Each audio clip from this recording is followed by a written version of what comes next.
Yeah, I don't think like there's any wrong response like or reaction to harassment or entitlement or sexism or oppression. Like if you're a woman, if you're a person of color especially, if you're queer, like I just think, you know, your reaction is your reaction. You might, you know, choose not to say anything because you don't have the energy or you don't think it's going to be productive for you to interject or defend yourself or, you know, call someone out.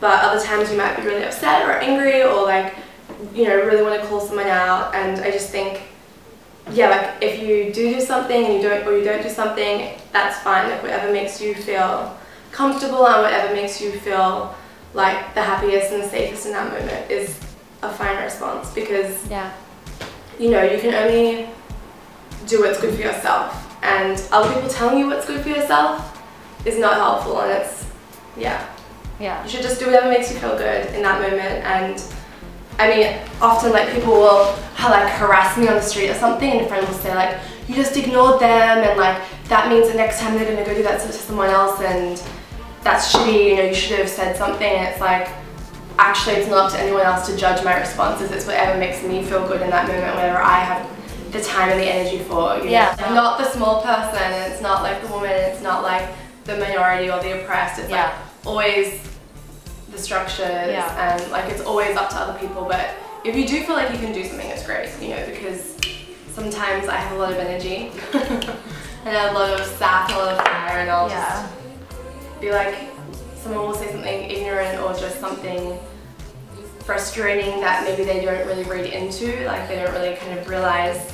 A lot of people are just either ignorant or trying, and I think it's helpful when people call you out. Like I like it when people call me out because I learn from it, you know?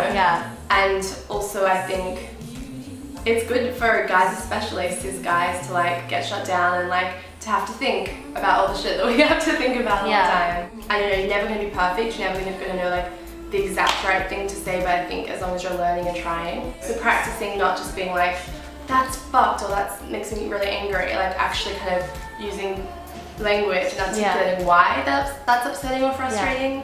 And also like it's really helpful for me because I am quite emotional, and so the more I kind of practice articulating why things make me upset or angry or why I don't think they're okay, the less kind of energy I have or an engagement I have to put into it. So eventually I'll just have it down to a fine art where I'll be like, and I'll just speak. I just think it's so good when you can just put out there what you want to put out, and people will hear it or they won't, but that's like kind of you've done your part.